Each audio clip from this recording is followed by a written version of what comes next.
shit I'm putting out, then you can blow me. These dollars in my pocket getting big, I gotta fold it. It's cheesy in the building, more cheese than macaroni. What the fuck is going on? I'm in her bush before I eat, I make her mow the lawn. My career is like award shows, it's going long. There's the gobble, and here we are. I'm Jonathan Silva, and you are? Raj Khanna. You are Raj. I'm John. I feel like we're a little closer than usual.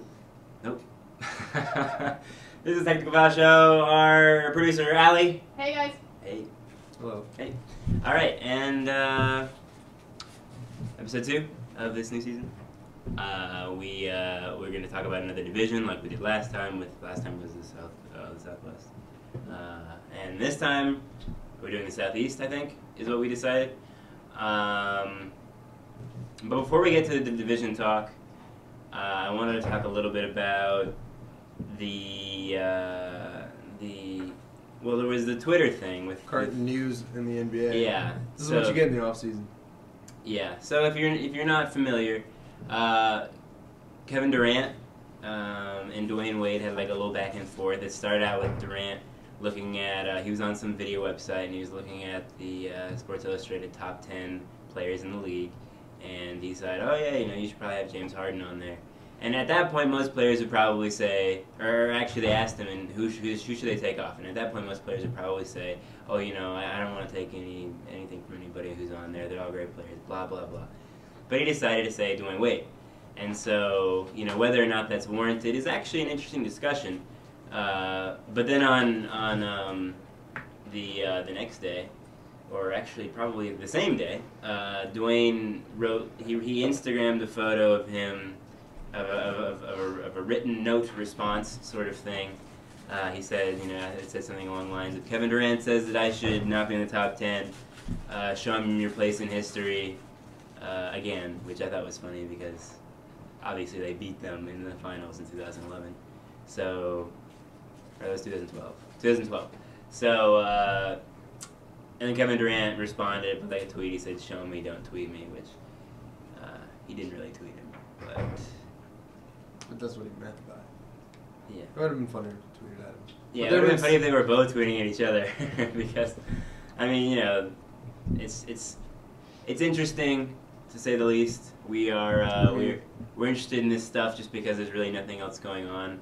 People wonder maybe if it's a promotional thing because they both had the Nike commercial or Gatorade. It was a Gatorade commercial. People wondering, oh yeah, is this like a ploy? Yeah. I don't know. I don't know what to take away from this. I don't think it's anything serious. I don't know if they're doing it on purpose. Uh-huh. I don't have anything to take away from it. This is what you get this time of year before training camp starts. So. Training camp starts what? But there's been a lot of, I guess you could say, parodies of Dwayne Wade's note. People are just writing their own notes. And that's going to be the new thing. It would be funny if, Wade did something during the season, and somebody made fun of him by posting like a Dwayne Wade had a That's gonna happen. and they wrote it out it was like a picture of a written note on Instagram. I don't know why he didn't just write it. It seems like it took longer. Should have just tweeted it. To do that. Yeah, I don't know why he didn't just tweet. Probably it. it's not 140 characters. That's why. So you didn't know what to do. It might have been 140 characters. It wasn't that long of a note. But yeah, I thought it was funny the way that he did it. I thought that was nice. Something else I wanted to talk about. Oh yeah, the nicknames. We'll get to the division stuff in a little bit.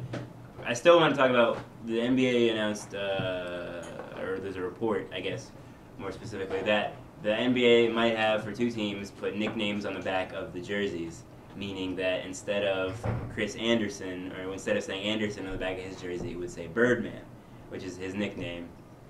Probably the most appropriate for Birdman because everyone calls him Birdman.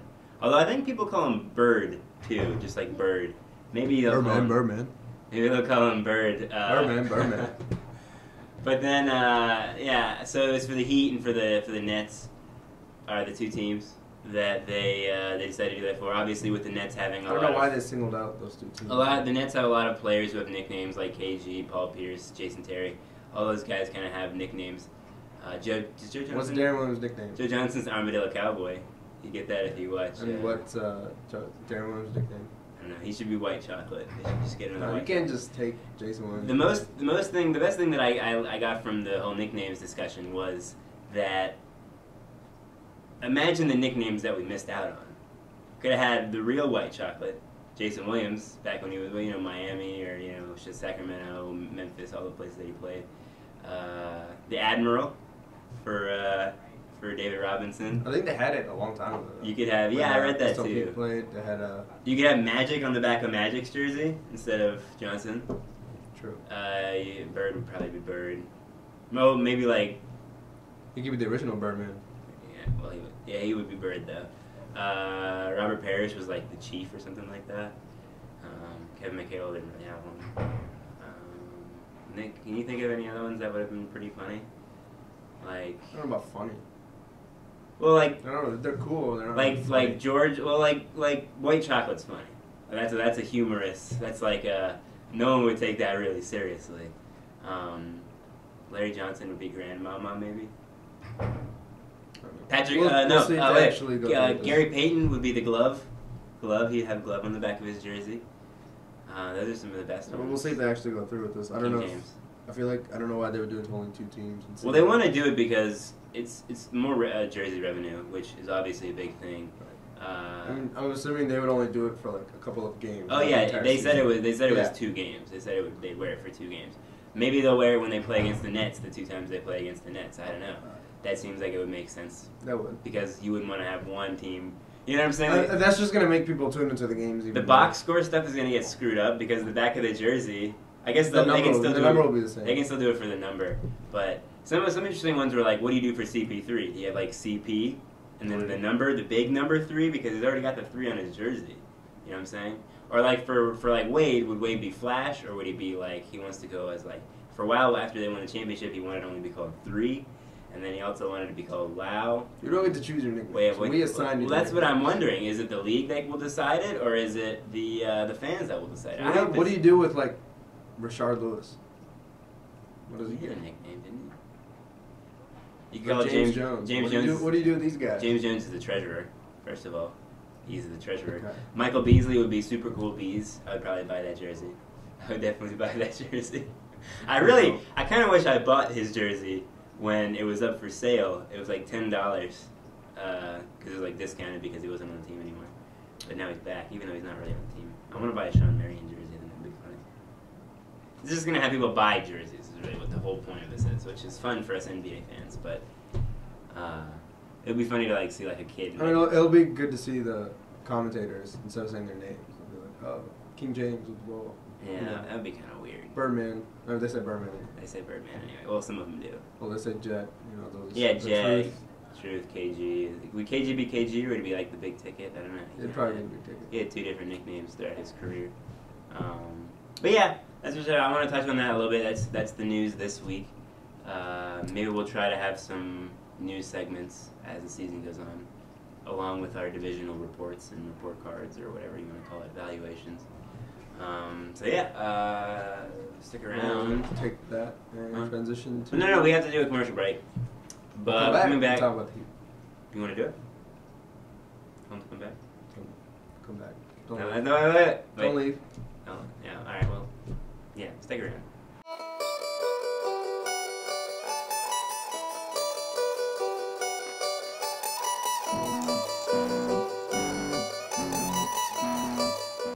Welcome back. Hope you didn't leave.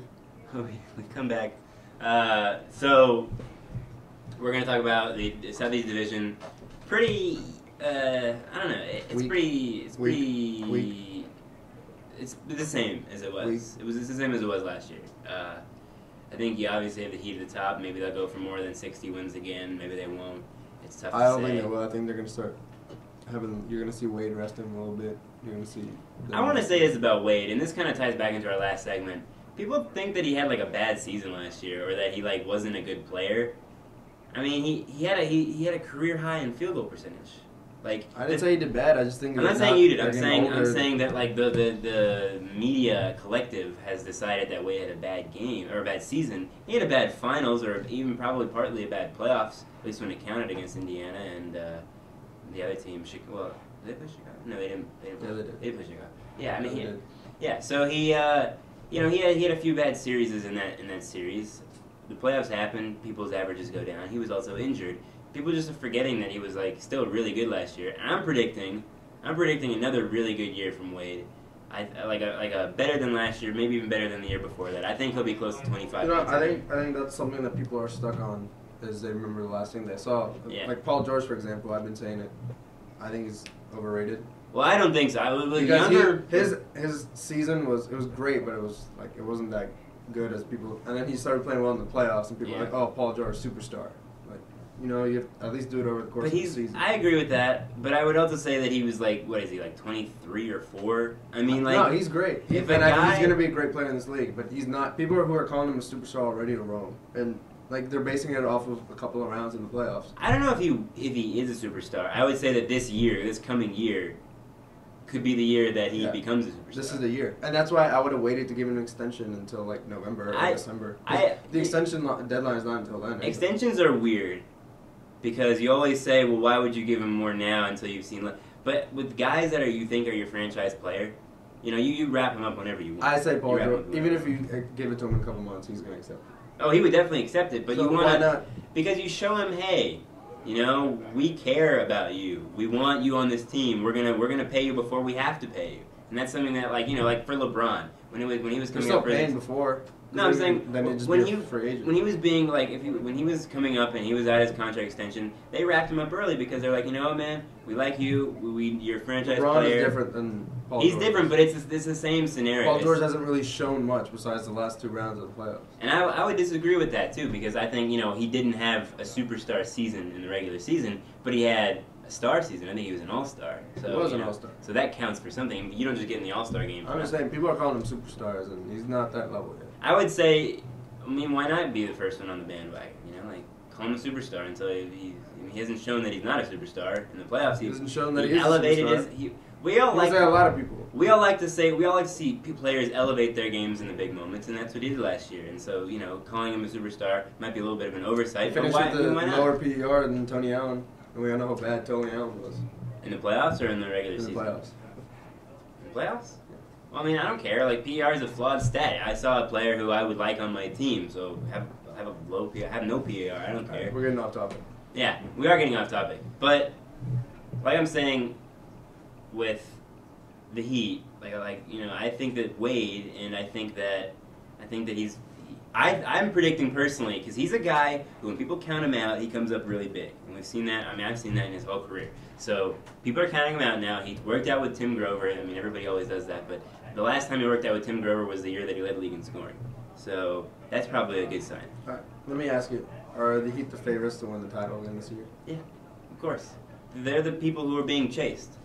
They won. They're the ones who are being chased. And if you look at like the last 2 years, people are like, oh, no doubt Miami won the championship. Oh, well, I mean, people said that, but then like they're always like they were the underdog in like against. They weren't the underdog last year, and I took them before the season started. I know that a lot of, first of all, against the Thunder, it was about 50-50. When they got to the finals, it was about 50-50. I saw a lot of guys picking the Thunder, and I saw a lot of guys picking the Heat.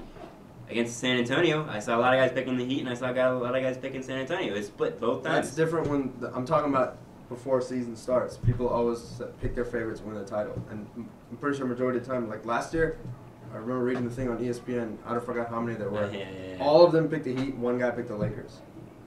I know. I thought one guy picked the Spurs. No, one guy Hollinger picked the Spurs to get out of the West, and then he ended up working for Memphis, and I thought that was a hilarious little thing. But I'm saying everyone else picked the Heat. So I'm just asking you again: are they the favorites? There's no reason for them not to be the favorites. They're the champion. They're not. They won 2 in a row. They won 2 in a row. You're older. Veterans win. And people have been league. saying that getting back to the finals 4 times is not easy. It hasn't been done since 1987 with the Larry Bird Lakers or Larry 4 Bird times Celtics. in a row is not easy. I mean, why not? Like, yeah, it's hard, but why not? Indiana is gonna be better. Chicago will be better. I'm just saying. Brooklyn will be better. Those guys are all great, but they're the ones who are chasing the title. We already had the title, and we're going for it again. What I'm saying is, everyone's always quick to point out to, oh yeah, you know, do you think Miami needs this guy? Do you think Miami needs that guy? We have the right to, you know, sit back because we won, and we're now able to be like, oh, okay, so you guys got Luis Scola? That's great. Maybe he'll help you beat us. But if not, We already beat you. So, like people, I'm just tired of people saying, like, if they're the champs, they're the champs, and you should respect that. And I think that a lot of times people don't. And why not? They've won 2 in a row. There's no reason to pick against them. The other teams got better, but they were worse. So now the worst case scenario is that they're even, or the best case scenario is that they beat them. Anyway, we're gonna come back. There's only a couple of, we're gonna talk about like the Wizards is kind of a polarizing thing. We're not really gonna talk about the Bobcats. Is there anything? They got Al Jefferson, but we're not really gonna pay attention to that. And Atlantis, we can talk about. There's probably a Bobcat fan watching. We'll talk about him. We'll talk about him for a minute, but I'm just putting that out there for everyone. The Southeast Division only has really one contender in it. So anyway, people, stick around. We'll have the rest of the Southeast Division when we come back.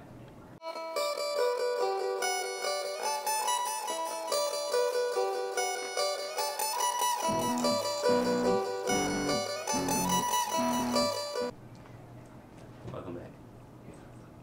Great to be back. Great to be back. This is a free show, people. All right. Free Before show. we get to some of the worst teams, let's talk about the most interesting one. Atlanta. Yeah. It'll be interesting. I don't think they're going to be as good as Who's their most coach people again? say. Isn't it the guy who was up in Milwaukee? Budenholzer. No, No. Yeah, it is Budenholzer. Budenholzer. He got the DUI. I think they're going to be okay. I don't think they make the playoffs. I think they missed the playoffs. People are predicting them to get 6 seed. Nope. I Missed don't know about that. But Missed the they playoffs. basically switched out Josh Smith for Paul Millsap. Paul Millsap will probably give you more offense, less defense. Josh Smith is weird. Retain Jeff Teague. Yeah. I can't remember anything else that they did. Nothing big, at least. I'm selling in Atlanta. You're asking me about the stocks? I'm selling. I'm the Wolf of Wall Street. I'm selling. Yeah, but do you think this maybe gives Al Horford a bigger chance to step up? I want to see something from Al Horford because they take the ball out of his hands and like. Yeah, it was mainly Josh Smith. We were like, hey, run some high-low, and Josh was like, no, I'll take this myself. Take the jumper. Take the step Paul Millsap inside. was a little more of a team player. Yeah. It was more willing to pass, I should say. I'm a little bit afraid that they work in the same positions because Paul Millsap does like the high post and Al Jefferson does like the high post. Horford. Al Horford. Why do we keep saying that? Al Jefferson on the mind. Jefferson Davis. Well, Anyway. it's tough because when you look at them, are they better than Toronto? Sure. Are they better than Cleveland? Speaking of Especially Toronto. if Bynum doesn't play, yeah. Speaking of Toronto. Are they better than Washington? Maybe, yeah. So it's like, what other teams are going to make that 7th, 8th spot? Tom Haberstroh had a great thing. He said, and I agree with this. He said, back to Paul George. He said, Paul George is the player that we thought Rudy Gay was going to be. Yeah. And that goes back to my last point. It turns we out thought that Rudy Gay would be great. But what if Paul George ends up being the same? That's true, but Paul George, I think, now is better than what Rudy Gay has ever been, is what I'd say. And I'd also say that... I don't know about that. I would also say that Rudy Gay was really good in his first couple of years and didn't really have, like, an ascension. He just kind of had, like, he got really high really quick, and then he kind of plateaued 22 points a game, right. 45% field goal. But if you watch, I still think Rudy Gay in his best game, when he's having, like, one of his best games, I think it's better than Paul George. I would say he's better offensively. He's better at scoring. I don't know if he impacts the game from a passing. He doesn't defensively. impact the same as... Defensively, playmaking, rebounding, I think Paul George does all those better. And I think that, Paul George can guard a 5, probably even. He can guard. It wouldn't be pretty, but in really, really small ball, if you want to go super small, he could guard. You could do that the same in Rudy Gay. They're probably about the same height. No. Paul George is like 6'10", 11. He grew. Like, he used to be 6'8", and then he, like, grew when he came in the league. So he's close to, like, Durant height. But anyway, we got off topic there. The Hawks, I'm going, they're going to miss the playoffs. They're going to get lower than 40 wins. That goes back to my thing. The 6th, 7th, 8th seed, are they going to be better than Washington, Cleveland, Toronto, Detroit? I think Detroit makes it. Those are the teams. I like Detroit. I like their swagger. So you're taking... We're not talking about Detroit, Brandon Jennings. Yeah. Josh Smith. Andre Drummond. Greg Monroe. Greg Monroe. Jason... Al Horford, Jeff Teague, and Paul Millsap? Yeah. Yes. Kyle Korver. Who's the coach? And they're getting Lou Williams back. Yeah, but Lou Williams is always kind of... Take him or leave him. Yeah, so I have them not making the playoffs. I like Atlanta. Hey, I'd be happy if they made the playoffs. I'd be surprised. I want to see if Al Horford comes up... I don't see them not in the playoffs, so we can do something about Al Horford. If Al Horford comes up big, that'd be great. I'd like to see him at 25 points a game or like 24 with 12, 13 rebounds. He's always been pretty good. Just for whatever reason, he didn't get the ball enough. He didn't shoot enough, and he doesn't. I mean, you know, maybe under a new coach, like that's what's gonna happen, and Jeff T could take a be. bigger role. Yeah. So we'll see what happens. We're gonna talk about the Bobcats real quick. We'll save the last segment for the. He signed a big contract for out the number for. Al Horford? Al Jefferson now. We're not Yeah, switching. We're talking No, about I wasn't Bobcats. sure who you were talking about. Yeah, the Bobcats. No, he signed a big contract. People are saying that he's overpaid, which he kind of is. But Yeah. if you're Charlotte, you have to do that Yeah. to grab someone to come in. Yeah. Even if he gives you like a couple of extra wins, at least you're not the worst team in the league. I see Minnesota for the Minnesota like Al Jefferson. Paul Millsap, Al Jefferson, they're all out. I see Minnesota level game for him, and I see them also not making the playoffs, not even really getting close. I see them at 25 wins. It's gonna be sad again, another bad year. But hey, Their draft pick, Cody hey, Zeller. yeah, well, yeah, Cody That, Zeller. that could help the development of him with Al Jefferson there. So Yeah, could be. maybe Well, he's not a maybe post. that's another reason. He's why. not a post player. He's more Jan Vesley than he is Al Jefferson. No one wants to be Giannis. Right, that's what I'm saying. He's probably a little got better hands and better footwork and maybe even a better jump shot because Jan Vesley has no jump shot. But I'm gonna go. Yeah, I'm not the Bobcats themselves. This is the year to be bad for the Bobcats. Be bad this year, Bobcats. So is everyone else. I'm just saying. They're tired of being bad. They're No. not getting first pick. They might get the first pick. Might, but it That's hasn't. what I'm saying. Past, You know, like, be what, bad. 5 years. You can get a top 7 pick. Apparently, there's 7 good guys. So just get one of those guys. We're gonna go now to Orlando, who also might be the worst team in the league. Them or Philadelphia. Also trying to be the watch. No, Yeah. I think Philadelphia's probably trying more than Though is. Orlando's doing that whole we're playing Oladipo at point guard even though he's a shooting guard because we want to lose games. And that's not a smart idea. Oladipo's a good player. I like him. And they got a good young core. They got still have Vucevic, Aaron Aflalo. Aflalo. You still have guys who can score. Yeah, what was the name of that guy? They got him from Milwaukee. Tobias Harris played really well. Tobias Harris. They got Mo Harkless, right? Got Mo I think Harkless. you So threw you Mo got Harkless. guys who will play. Philly's kind of got nobody right now. So. What did Mo Harkless do from the 3-point line? How could you three? No, we're not gonna do that. Okay. And then last one is the Wizards. Oh wait. For wins for the Orlando, I'm gonna put him at like 30. Put him under 30. I'll put him at 30. Probably more than the Bobcats though. Yeah. So last team, the Wizards. I was really disappointed when I found out. A lot of injuries. Okafor went down. Chris Singleton. And Chris Singleton. I don't really care about Chris Singleton too much. Yeah, I haven't seen Chris Singleton actually be anything. No, he played. I mean, he's a role player, but Yeah. anytime you lose a role player, it hurts. But losing, Washington was number 8 overall defensive efficiency last year, Yeah, and you think and I think Okafor was the main reason because of it. And when you lose that guy, he's not exactly like the most dominant defensive player, but when you do have a big guy in there. Defensive Who rebounder. doesn't really care to score. He's just there to rebound. Yeah. He's there to put his hands but up. he has size. He has a lot of size, and he can catch and finish when John Wall lays it off underneath. So I think it's gonna hurt. It's gonna hurt their depth. Yeah. Probably forcing the Nate to play center more, which is not really a center. He's a good screen setter too. Yeah. Set screens, defensive Good rebounding. rebounder. So I think it's gonna hurt. I was looking forward to the Wizards making the playoffs. I still think they'll find a way to pull it out, mainly because bottom of the East is not that good. But I have him making it. I have him at 40. I haven't made it, but Okafor will probably be out the season. 45. I'm putting him at 40. No, I'm putting him at 42. 42 wins. Put him above 500. 42 Yeah. and 40. There'll be one game over 500. Put Bradley Beal out there. You know, this is the time when shooting guards usually play really well, is in their second year, or actually at the end. And I think you're gonna have a healthy Beal wall backcourt. That should help. What if Bradley Beal becomes what we thought Eric Gordon would be? What if Eric Gordon becomes what we thought Eric Gordon would be? That's another question. Could happen. I'm just thinking because they're similar play styles, except Gordon's a They kind little of bit. look similar too. Yeah, well, not well, a little. Eric Gordon put the ball on the floor a little bit more. He's not as much of a pure shooter. He's probably more versatile, but for whatever reason, his career didn't work out. So Yeah, he's still pretty. He's only like 24, 25. yeah, but he's not going anywhere. I don't think so. Well, we already talked about that. I think Tyreek. What team is he on? New Orleans. We talked That's about right. this last week. That's right. You call yourself an analyst. Call myself anyone. This is a free show, everyone. All right, that's about all. That's about all. I got Miami in the playoffs and nobody else. Oh, I got the Washington. Wizards. Wizards in the playoffs too. Probably 8th or 17th. And no one really cares about this division other than Miami because the teams all suck. Sorry, guys. Sorry, fans. Anyway, we'll be back next week. We might have a guest. I think I said that last week, but we might have a guest this time. We did have a guest, but he faked. For those of you that are not familiar with that term, he decided not to show up. He bailed. Anyway, that's all. Say your little line this time for real so you don't mess it up. Gobble gobble. Go Huggies.